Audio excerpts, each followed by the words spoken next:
긴 흐름에서 종목을 발굴해서 투자를 하시는 게 좋지 않을까. 헬스케어 이런 수요들은 어쨌든 구조적으로 성장할 수밖에 없지 않겠냐.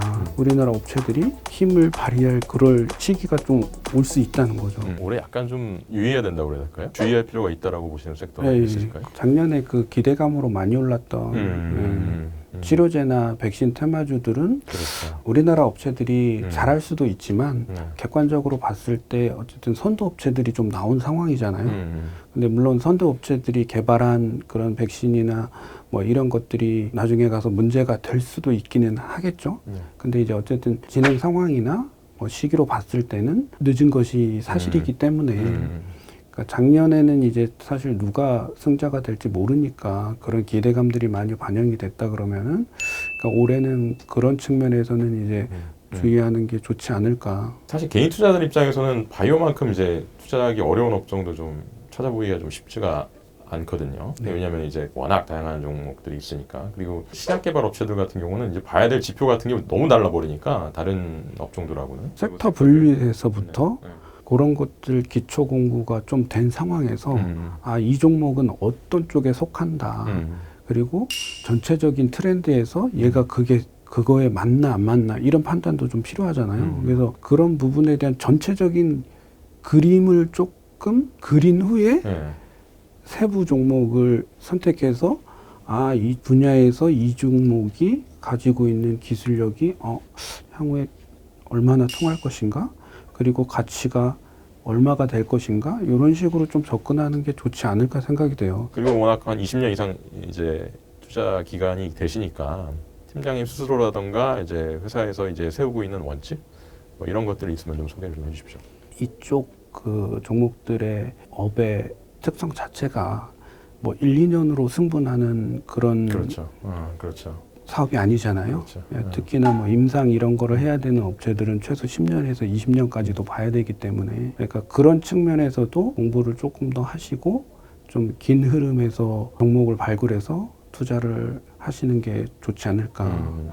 그리고 어쨌든 단기 투자보다는 장기로 가시는데 가급적이면 뭐 이렇게 조금 너무 시장이 핫할 때보다는 좀 소외받을 때 물론 이제 그때 진입하면 조금 힘드실 수는 있습니다. 그래서 근데 이제 조금 긴 호흡에서 이제 뭐 자기 개인적인 포트폴리오에서 이제 어느 정도 인내할 수 있는 그런 수준으로 이제 꾸려가면서 좀 그런 방법으로 이제 진입을 하시면 좋을 것 같고요. 그리고 뭐 리스크를 좀 줄인다고 한다고 하면 아주 새로운 업체들보다는 좀 검증된 업체라고 그럴까요? 이미 기술 수출 그 실적이 있거나 이런 종목들을 접근하시는 것도 저는 좋은 방법이라고 생각을 해요. 뭐 사실 신약 업체들은 실적이나 이런 것들이 안 나오기 때문에 맞아요. 그런 재무지표나 뭐 전통적인 지표 갖고는 사실은 뭐 판단하기가 어려워서 R&D 인력 구성이나 그러니까 사람을 조금 중요하게 보는 편이긴 합니다. 과거에 어떤 경력을 가지고 있었는지 어떤 분들인지 일단은 뭐 실적 자체가 없기 때문에 그렇게 좀 볼 수밖에 없을 것 같고요. 그리고 산업 전체로 봤을 때는 이제 글로벌하게 M&A 트렌드를 좀 많이 보려고 해요. 그래서 빅파마들이 어떤 분야에 관심을 가지고 있고 서로 이런 M&A가 일어나고 있나 그런 것들이 이제 관련 기업들을 좀 추려내는데 이제 도움이 많이 되거든요. 그래서 뭐 그런 부분들 관심을 가지고 계시고 투자자들이 관심 가져볼 만한 종목이 있다면 좀 소개해 주십시오.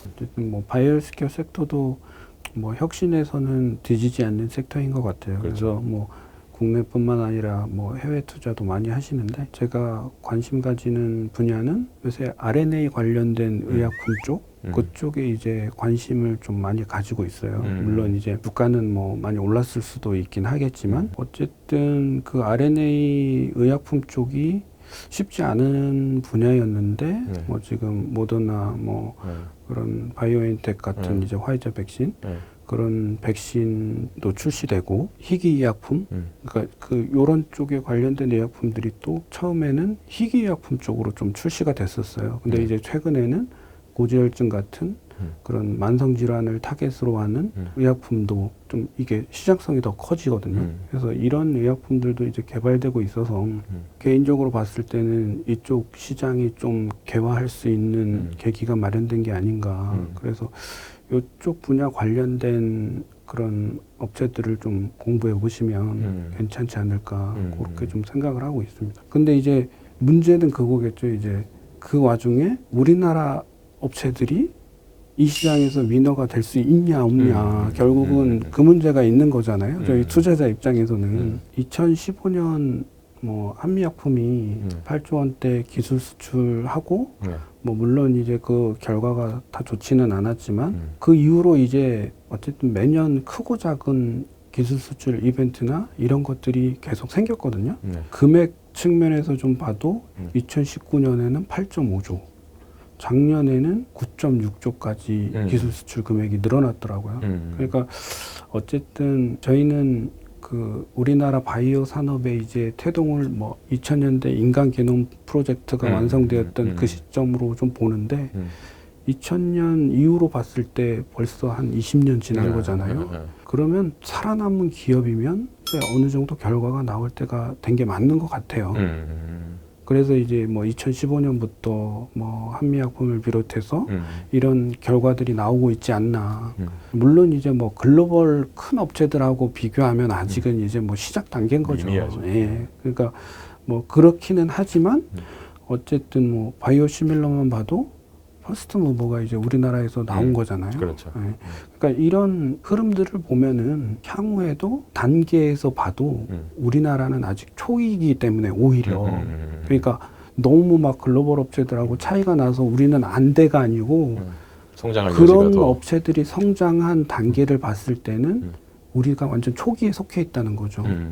그리고 우리가 분명히 이제 우리나라 업체들이 힘을 발휘할 그럴 시기가 좀 올 수 있다는 거죠. 그래서 오히려 제가 볼 때는 가능성이 좀 더 있는 것 같아요. 그래서 그런 측면에서 봤을 때 향후 성장 산업으로 봐도 무리가 없는 거 아닌가. 전 세계적으로 뭐 이 저성장이 좀 이어지다 보니까 우리나라뿐만 아니라 이제 성장 산업을 찾으려는 욕구가 되게 강한 것 같아요. 그렇죠. 그래서 뭐 어쨌든 그게 뭐 거품이냐 아니냐를 떠나서 이제 그쪽으로 유동성과 관심이 몰리는 거는 사실인데 우리나라 바이오 산업에 대해서는 뭐 저는 이제 미래 성장 산업이 당연하다라고 생각은 하지만 뭐 아직도 뭐 이제 이게 좀 반감을 가지시는 분들이 되게 좀 많고 의심하시는 분들도 많고 이제 그런 상황인 것 같아요.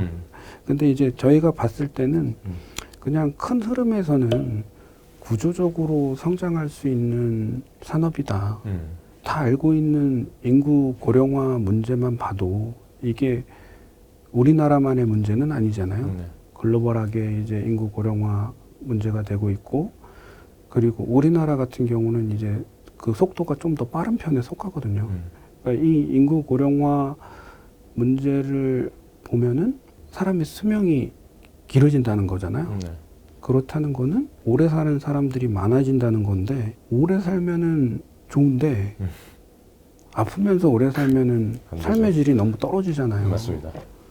그러니까 저도 막 요새 건강 관리 해야 되고 뭐 어떻게 해야 되나 혈압도 오르네 이런 고민들을 많이 하고 있는데 고령화와 동반되는 게 건강하게 살고자 하는 욕구 이런 것들이 계속 커질 수밖에 없을 것 같아요. 그러니까 좀 이런 이와 관련된 헬스케어 이런 수요들은 어쨌든 구조적으로 성장할 수밖에 없지 않겠냐. 오늘 시간 내주셔서 감사하고요. 아유, 예, 네. 저 장기간에 걸친 운영 노하우하고 이렇게 그런 것들을 좀 공유해 주실 기회를 갖게 해주셔서 네, 감사드립니다. 감사합니다. 고맙습니다. 네. 네.